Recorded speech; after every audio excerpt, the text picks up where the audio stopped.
Okay, guys, thank you for coming. From Sydney, Australia. Kangaroo, not water. So, I mean, I don't know the fellow there. They are from Britain.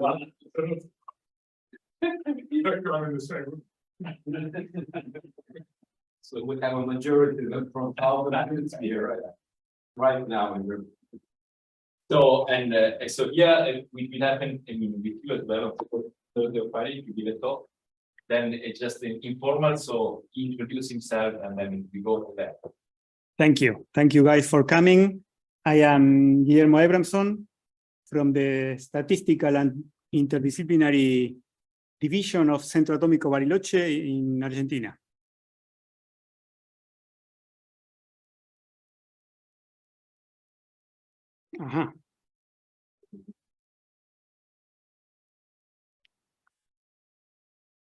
On off. You know, Russian mathematician, on off. On off. On. It didn't work, but I am so close to the computer. No. There. Oh, there it is. Okay, so biological phenomena span a very large range of levels of description and complexity also. And like in other sciences, you have to choose when you are going to study one of the problems, at which level you are going to do it, at which level you are going to study a certain biological problem. In this case, the range is very large, from the subcellular to the populations. And what I am going to tell you today is a problem where we connected levels with a nice, interesting result in the middle. It has to do with oscillations in epidemics, in particular with non-seasonal oscillations. The cause of many of these oscillations, it is still not clear after more than a century of research. And here are some examples of diseases that recur with a period which is longer than 1 year. These two are classical examples. This is measles with a period of 2 years. This is pertussis, which a longer period of 4 years. This one is still longer, less clear because probably the period is longer. It is syphilis with perhaps a period of 11 years. 11 years, like the period of activity of the sun.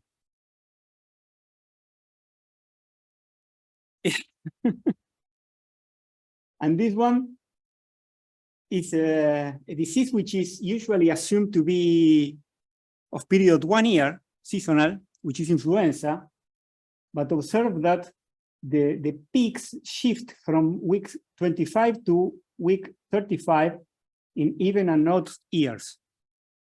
So this is 06, this is 07, this is 8, this is 9, this is 10, and the data are from 2011, so it's stopped there. So it's actually a 2 years period also. Our approach to the problem is a standard. There are basic models which rely on assumptions, and we ask what happens if we relax them, if we relax any of these assumptions.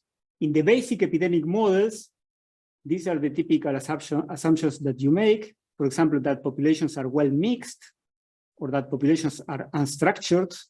And we have worked in relaxing several of these hypotheses along the years.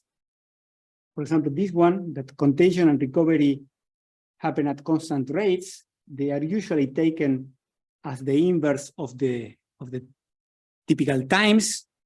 But this assumption, which is mathematically convenient, it is really realistic, as recognized by May and Anderson in their textbook. And in relaxing several of these assumptions or hypotheses, you find oscillations. The one that I'm going to tell you today is that populations are smooth and analytical. And you ask if anything changed. What happens if we consider populations as what they really are, discrete and composed of individuals? How are the two situations connected? The macroscopic level of description, where you have population densities, which are smooth and move deterministically, and you have waves and all kinds of things described by differential equations, and the microscopic underlying description made of individuals, which are discrete, and their transitions from one state to another one are to a large extent stochastic. So the mathematical description is also stochastic. Like in physics, where thermodynamics arises from the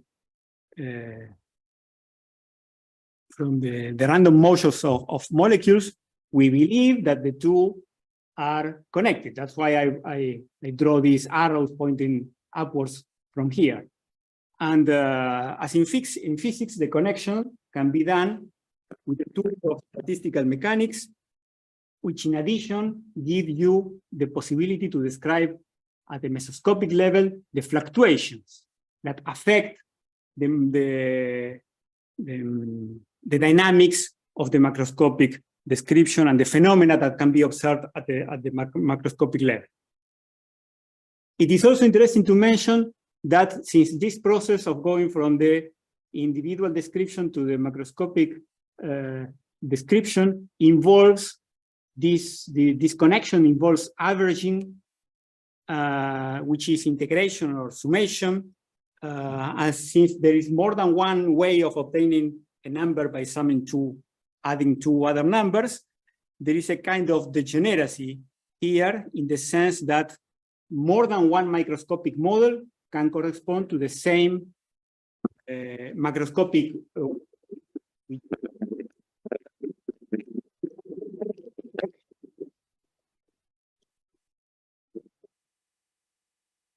so susceptible and effective individuals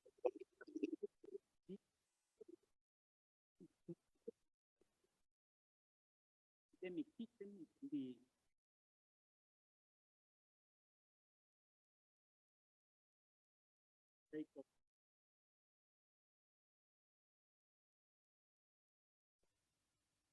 effective and consider also a shared resource necessary for reproduction and for the competition between individuals for interactions to allow for some interesting demographics. And you can visualize this as follows.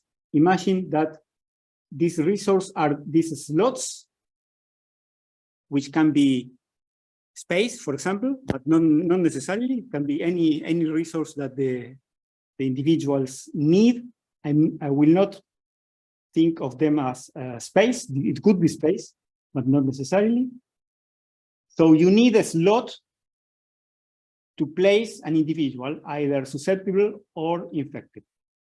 So the total number of slots in the system is the size of the system. What is this?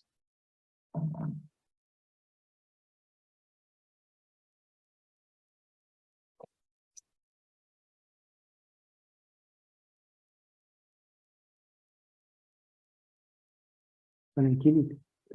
Cool. So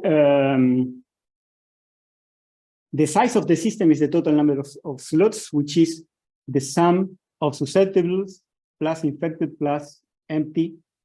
So even if we have 3 populations here, the system, because of this constraint, the system is 2-dimensional, and we have two states in the system.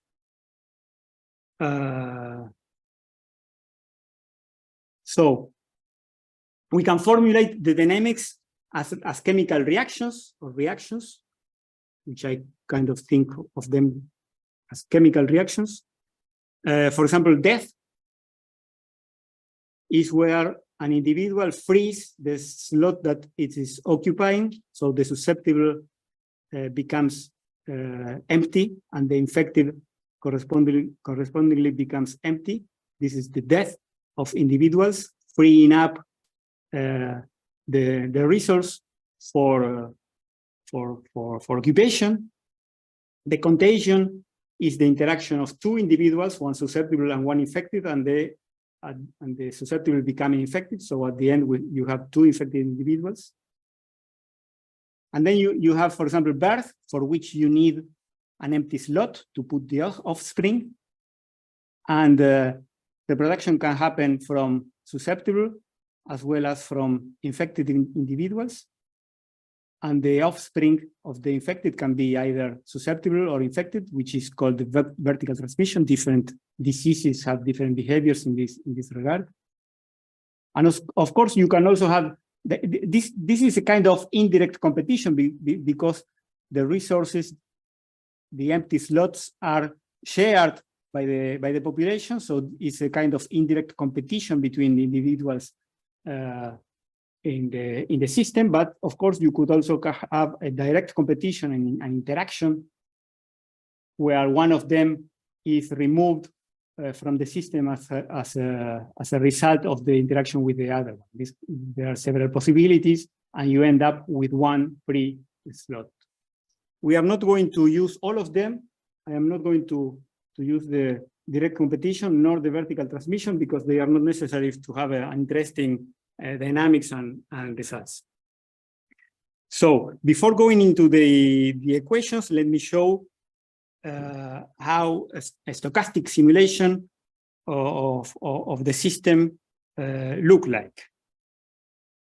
Oh, before moving out, to every arrow in this formulation of the system as chemical reactions, there are rates associated with.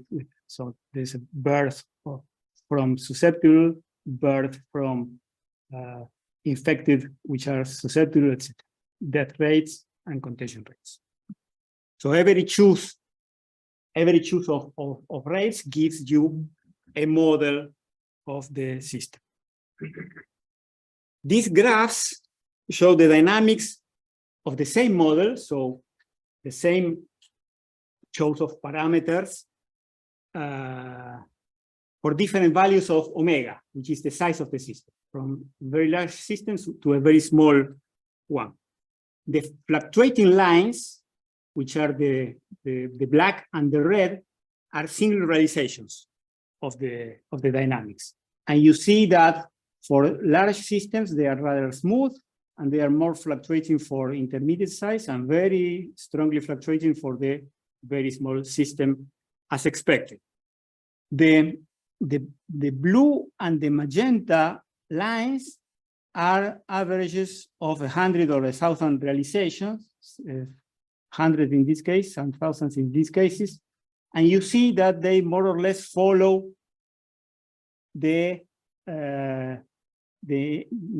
averaging out the fluctuations of the individual realizations. And the green line is the deterministic, the macroscopic dynamics of the system from an ordinary differential equations. And you see that if the system is very large, it is almost exactly the same as the average of many realizations. But if the system is not so large, there is a kind of say there is some difference between the macroscopic dynamic and the average of realizations. And if the system is small, there can be even a different phenomena. You see, for example, that the macroscopic dynamics of the infected is monotonic, but the average of the many realizations does not have the same behavior, because in the case of a very small system, you have the possibility of extinction due to fluctuations, and once the infected state has disappeared, this doesn't come back. So this is forever, and the behavior is different. So there is a possibility of a different behavior in the stochastic dynamics than in the macroscopic one. But there is more, and this is more interesting. Here's the macroscopic deterministic dynamic in black, and in red, the average of 10,000 realizations, which are almost the same. And for this particular case, for this choice of the parameters, the dynamics has a fixed point, which happens to be a stable spiral. So there are dampened oscillations that go to the fixed point. Now, you could say that the macroscopic level is a very good description of the dynamics of the system. But if you look at an individual realization of the stochastic dynamics, it is like this. So you see that there are fluctuations, but besides that, there seems to be an oscillations with a typical period. If you show this to anybody, they will say, this is an oscillation. This is not just noise. There seems to be a constructive role of noise, a coherence from this stochasticity. And this is rather important because in a real case, you will not see 1,000 realizations of an epidemic. You have to deal with the one that is happening, which is a single realization. And you have a bunch of guys that are getting sick together and then recovering together, and then another bunch that go sick together. So there is a coherence dynamics that is completely absent in the macroscopic description of the system. So mathematically, the dynamics of the stochastic system is described by a master equation. Imagine that the system, which is two-dimensional, with it's in a state with M infected and N susceptible. So the dynamical variable to be described by the master equation is the joint probability distribution that the system has M infected and N susceptible at time t. This is now the state of the system, the probability that the system is at the state Mn at time t. And the transitions, the master equation describes the evolution of this object as a balance between the events or transitions that can bring the state of the system to the state Mn or take it away from Mn. So there is a balance of two terms that describe the probability that the system is at a state different than Mn, either one of the other states of the system, weighed by the transition probability that, given the specific details of the model, can bring the system to the state Mn. This is the positive contribution to the dynamics of the distribution probability. And correspondingly, there is a probability that the system is already at the state Nn, and some transitions of states in the system can take it away with probability t away from Nn to some other state, right? The red ones are the negative contribution to this balance between probabilities in the master equation. So associated with each one of these arrows, there is one of these transition probabilities that are specified by the definition of the model, the reactions that I showed you before. The precise form of this equation is not necessary here. What we do with it is more important, that I will show you how we deal with it.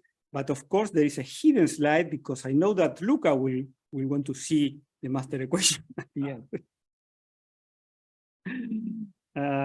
But as you know, it is not always possible to solve the master equation in a closed form. So I will show you what we did. What we used is an approximate analytical method due to Van Kampen. It is based on the idea that the stochastic variables, which are the numbers of S and I in the system at time t, these are the stochastic variables, of which P is the distribution probability. These stochastic variables can be written as the sum of two parts. One part is an analytical function, phi S and phi I, and a stochastic variable, the psi S and psi I, that fluctuates around the analytical part. And these two parts are not of the same size, and the difference is the size of the system. So the large part, the largest contribution to each one of the stochastic variables, the original stochastic variables, is proportional to the size of the system, omega, and the fluctuations are of order square root of omega. The idea behind this is that imagine that you have, this is in one dimension with only one variable here. If you have initially all the probability distribution concentrated in a Dirac delta, so you know with certainty that at time zero you have S individuals in the system, the dynamics governed by the master equation will give a spread of this distribution at some later time. It will be something like this. And the movement from here to here will be dominated by the dynamics of these phi's, which is deterministic, analytical. And the broadening will be governed by the fluctuations, which are the xi's, right? We don't suppose any particular statistics in these noises, actually, because they inherit the same statistics as the original variable, which are the unknowns of the problem. So you don't suppose any particular statistics in there. So this is Van Kampen's ansatz, and you put this formulation into the master equations and expand it in powers of 1 over omega. It is a systematic expansion, like a Taylor expansion. So you know that the higher orders are of a smaller size than the lower orders. So it is very good. It is actually better than a moments expansion because you can cut it where you want, and you know that the part that you are leaving out is smaller than the part that you are analyzing. So the thing is that the leading order will give equations for the macroscopic part. So the leading order will be a set of ordinary differential equations for the phi's, which are the macroscopic equations, right? This is how it happens. The second order will contain the fluctuations, so it will turn out to be a Fokker-Planck equation for the distribution of these two stochastic variables, which will take into account how this distribution broadens in time around the macroscopic dynamics given by which are following the phi's. And of course, you have higher orders, but usually you stop here, unless you are Van Kampen and can go beyond.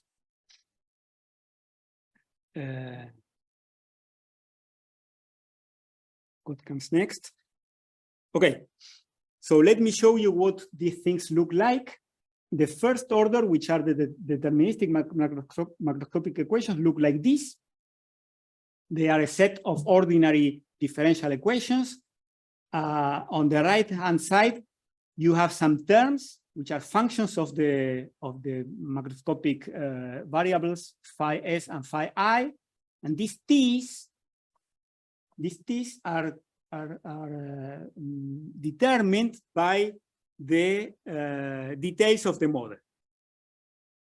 So this turned out to be some. This is in the hidden slide. What are the theses in the hidden slide? But the important things, or the relevant thing, is that they are just functions of the macroscopic variables. And they can be calculated easily from the transition probabilities. And you see, this is the summation that I was mentioning before. So this is precisely the fact that many choices of the t's give the same macroscopic equation because you are summing over them.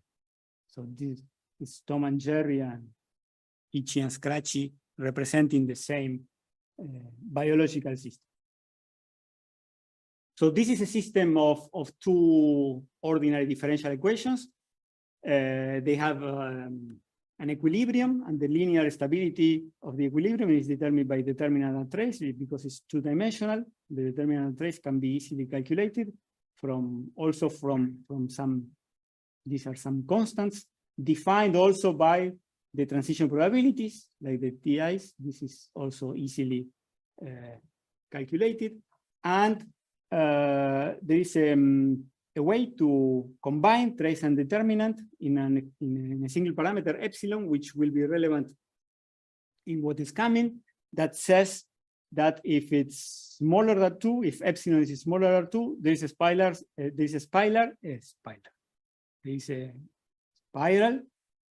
that corresponds to these damped oscillations, which seem to be related to the sustained stochastic oscillations that happen in the stochastic dynamic.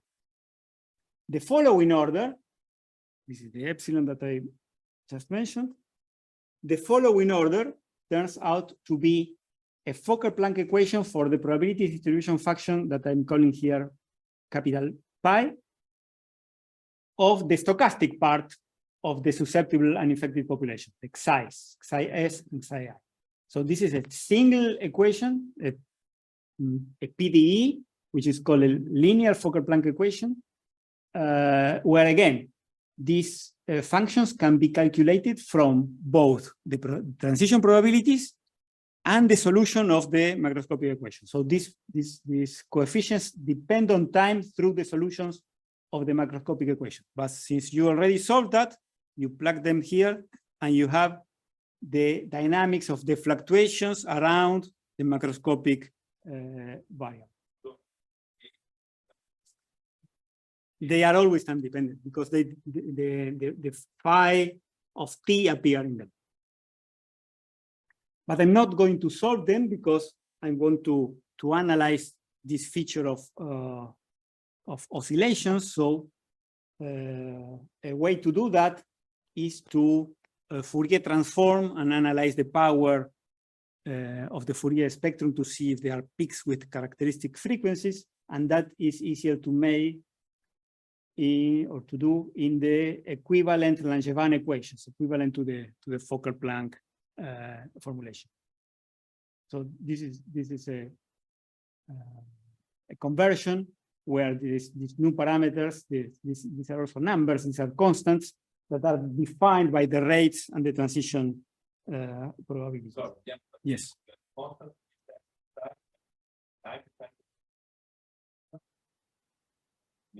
Yeah. Yeah. Yes. Yeah.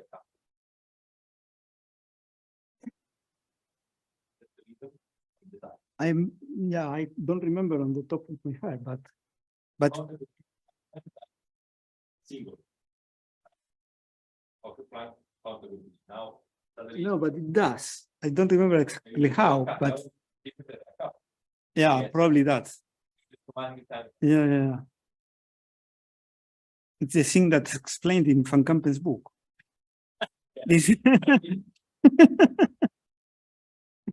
I don't remember from the top of my head how that happens, but it is so.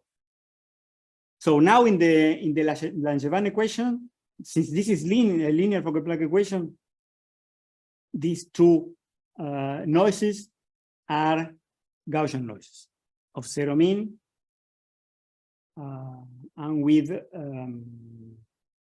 intensities that can also be calculated. So the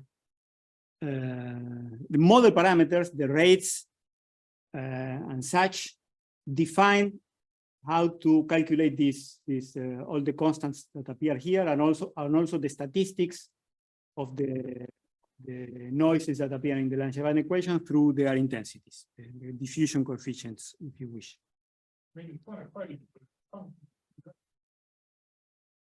Which one? Yes. Of two variables. Right. Right. Yes.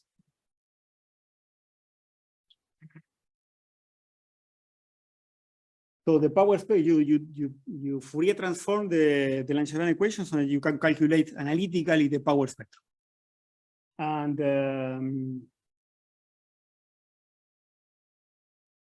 with a lot of new symbols that appear, but all of them again depend on the transition probabilities and the rates. So you have an expression, analytic expression of the Fourier transform of the noises for each one of them, of the signal, not of the noises, of the one for the S and one for the I's, and you can show that the power spectrum is either monotonically decreasing or has a single maximum. The single maximum at a particular frequency at the peak is a characteristic frequency of the stochastic evolution of the system. So this is what you can associate with the frequency of the stochastic oscillation. You see that the fact that this frequency exists depend in the radicand you have a difference. So it depends on the value of epsilon, the relation between the trace and the determinant that I showed you before. So if epsilon is big, it's not possible to have a peak in the Fourier spectrum, but if epsilon is small, it's possible to have it. And it turns out to be that if, I wrote it here, if epsilon is smaller than square root of 2, the condition to have a positive radicand is always fulfilled, regardless of the parameters of the system. The parameters of the system give the value of f. So for each model, you will have a value of this parameter fs. And for that model, if epsilon is smaller than square root of 2, you have a peak in the power spectrum. So you have a characteristic frequency in the evolution, the stochastic evolution of the susceptibles in that case. If you consider the frequency at a fixed value of epsilon as a function of f, which is given by the rates, you see that for all possible models, which are the different values of f, the frequency is bounded from above and from below by these two lines that can be calculated. It can be proved that the frequency is bounded by these two lines. And you see that the bounds go close to each other when epsilon is smaller. So you see that in all possible models that give the same macroscopic model, the position of the maximum can change within a finite range given by these two bounds. And when epsilon is smaller, when the parameter epsilon is smaller, I repeated here the condition for epsilon to give a spiral, which is smaller than 2. So the smaller it is, the possible peaks of the Fourier spectrum get also closer between themselves, the infected spectrum and the susceptible spectrum, and also close to the frequency of the spiral of the macroscopic model, which is this blue line here. So when epsilon goes to 0, the three frequencies approach each other, bounded by these two lines. Incidentally, you can see, for example, that if epsilon is larger than 2, there is a peak in the susceptible dynamics, but not a peak in the infected dynamics. So only one of them has a peak. And this is the square root of 2. And you see that if epsilon is smaller than the square root of 2, both susceptible and infected have a peak in the power spectrum. So yeah, it looks a bit like that. That, oh, because that. This is only the susceptible ones, but there is a There is a corresponding, similar. yeah, there is a similar one for the effect. Similar, but not exactly the same. You see that the frequencies are different. But they become close together as epsilon goes to 0. That's the idea. But of course, you start to think if this possibility of having a peak in the power spectrum of the fluctuation is, what does it mean? It means that there is a preferred frequency in the dynamics, but one needs to ask if the peak corresponds to something that one would recognize or call an oscillation in the system instead of just fluctuation. Because in the power spectrum you have a bunch of frequencies. It's not obvious that you would recognize them as an oscillation. Of course, it's a stochastic oscillation. That's why I put in the title of stochastic oscillation in inverted commas. The system is not periodic, but they have a most represented frequency. So to answer this, it is possible to define the quality factor. There are several ways of doing it. We chose this one. It's anecdotic how we did it, but this quality factor, when it is large, the power spectrum is like this with a well-defined characteristic frequency, and when it is small, there is also a peak, but it is broad. And you see that the temporal dynamics are different. This one is much more fluctuating, noisy, say it, and this one instead has a very well-defined period, and this is the one that the epidemiologist in the field, for example, would say, oh, this system is oscillating, instead of just seeing noise. The qualities also can be seen to be bounded from above and from below. The two bounds can also be calculated analytically. And you see this very nice thing.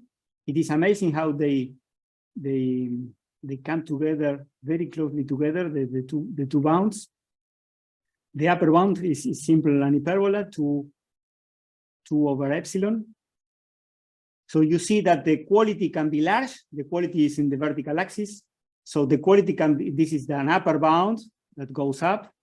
So the quality can be large if and only if epsilon is small, because the hyperbola goes up for epsilon going to 0. And when it is large, the quality is large. It is large for all the models, because each one of these points is a different model, a different choice of the rates that define the models that has this stochastic dynamic. A lot, like thousands, but it's very fast to simulate this. So when epsilon is small, all the models are actually oscillating with the same frequency, as I showed you in the previous slide. A cloud recording is ready for viewing now.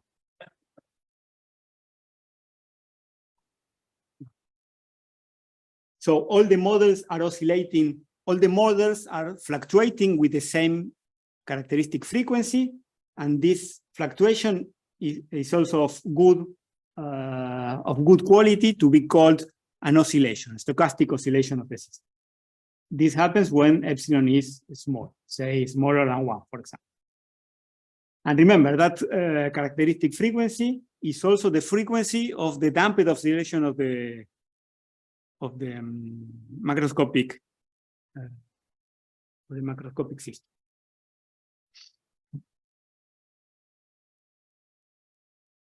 What else?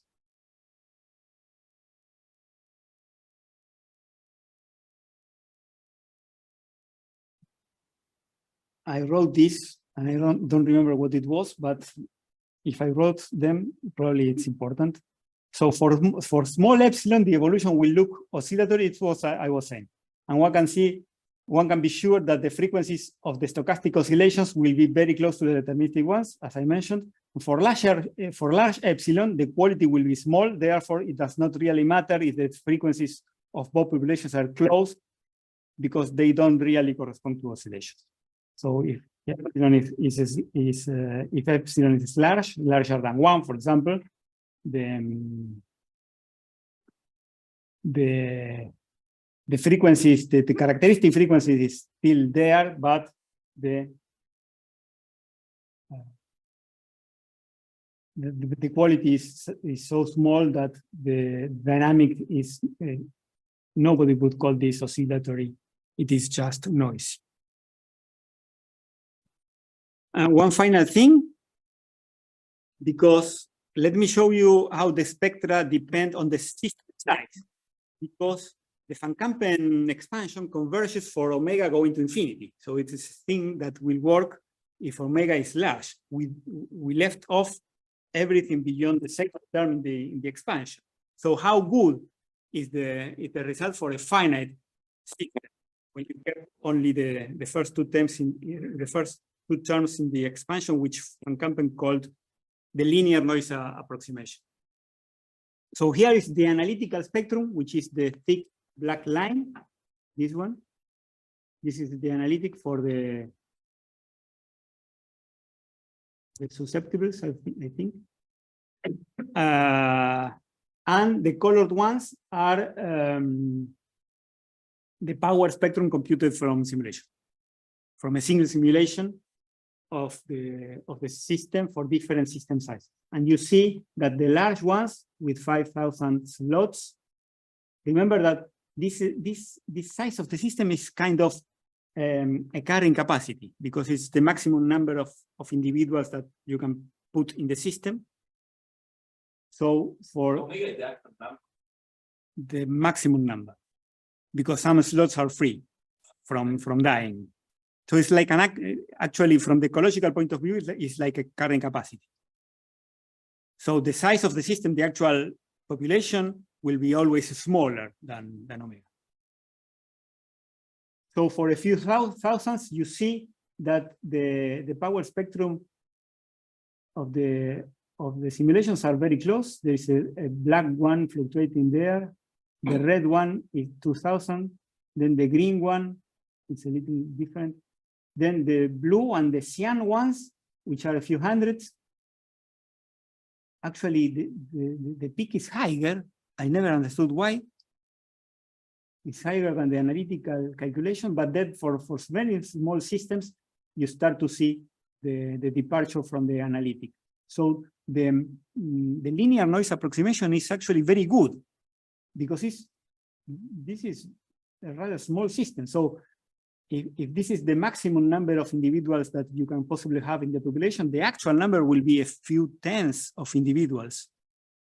And you see that even though the power spectrum is different from the analytical one, they have more or less the same shape. The frequency is in the same position. The peak has the same shape as predicted, the same width and the same height, little less. So the linear noise approximation is rather good to capture this phenomenon of stochastic oscillation.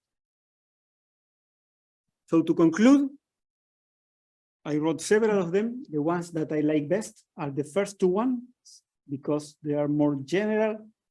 The other ones are only relevant for this specific example that I analyzed here. The first one, let me read it. It's that simple models can mask complex phenomena. We have discussed these things several times already, where you can relax hypotheses and discover that there are some phenomena that were not visible in these hypotheses that many times are implicit until you start thinking about them. And these phenomena become apparent only when the hypotheses are relieved.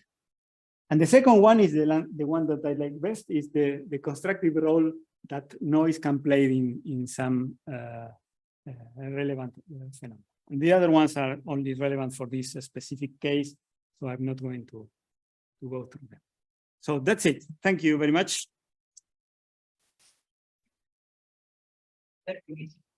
What?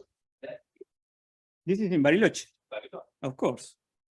People like to see where the speakers come from, so I put it.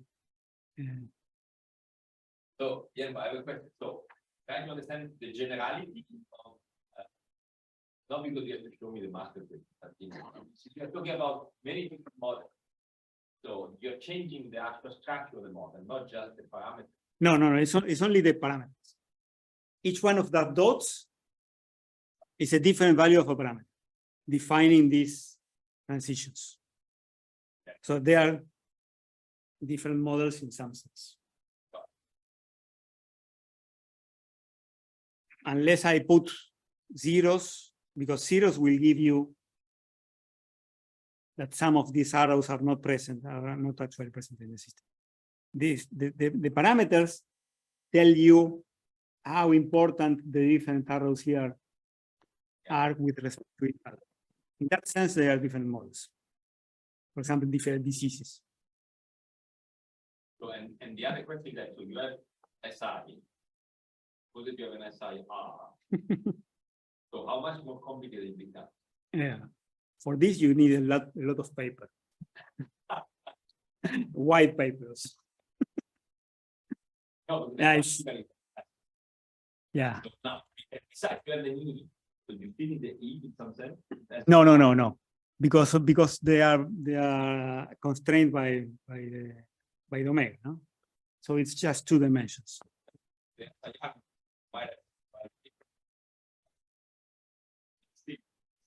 Yeah, we tried to do something else, but it becomes difficult. So I don't think it can.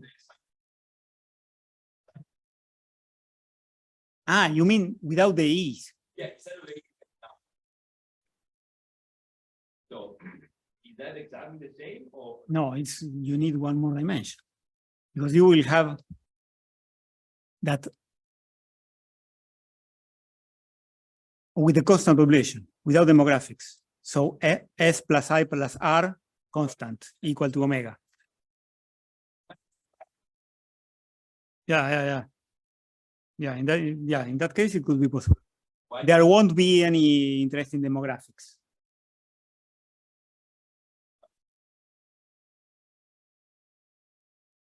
I think, but it might be possible to do it. Why? What? No, I was wondering because typical model is SIR. Why did you do an SIR kind of generic analysis and you call it SIE? There must be something for which the E is. Because I did it when I was interested in the hantavirus, Okay. which is SI, without vertical transmission. Yeah, that's the only thing. And then I didn't do anything else because, you start doing something else. That's the reason.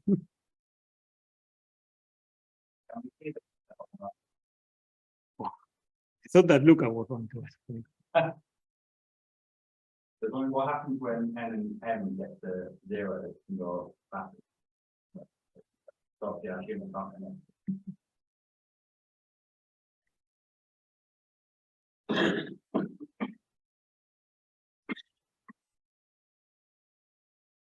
Not really complicated. You need to define how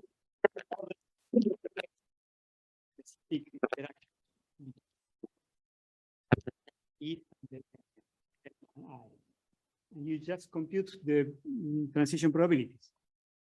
So usually, like the arrows that I showed, the transitions are only of magnitude 1, so it is a one-step process. And then you can compute the transition probabilities. And then you put them in the master equation. You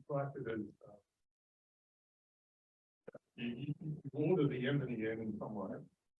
So then you get a distribution state matrix capital N, and you get P prime is equal to some matrix A times C space matrix, and that is that dimension N squared. And so then the A I get will be block tridiagonal. So you put all of the M and the N, in some way, just like you prefer to do it. But in a natural way, I guess you're going to get a system of differential equations with P prime, is the probability of being in order state. If the state space matrix A Yes, times P, the solution is just exponential. right. But the state space matrix I get going to be block tridiagonal. Yeah. Yeah, I think You're you're right. flattening out the tensor into a matrix. Yes. I can stop M and N going next. What? The order of the M and take the value 0 to capital. Yes. You just order of those things. So you go 0, 0, 0, 1, 1, 0, Yeah. 0, 2, 2, 0. You have a matrix. You can do it in Mathematica. 0 is capital. I have a question. Yes. So, and the second to last slide, you said that each dot corresponds to a different model Yes. that it lives, so I guess just a different set of parameters. This one, for example. A different set. Yeah, a different set. It's a set of rates. Yes, right. So how did you choose? Did you do some sort of scan across all the possible rates, or did you do some hypothesis something? Yeah, we sample the hyperspace of rates randomly. And was the just the ODE, the law of mass action, and looked at the eigenvalues that you say. So the eigenvalues that matrix, did they have complex eigenvalues? Right, with the same. Population. Exactly. With this frequency. And if you didn't have that population, so if the eigenvalues were negative real, Yeah, which is epsilon larger than 2. Because this comes to 0 as epsilon is 2. So for epsilon larger than 2, to know to a fixed point, a node in the macroscopic equation, but you see that the susceptible dynamics still have a maximum in the power spectrum of very low quality, and the effect it doesn't. It's a perhaps it's a peculiarity of the model. It is weird, but it is like that.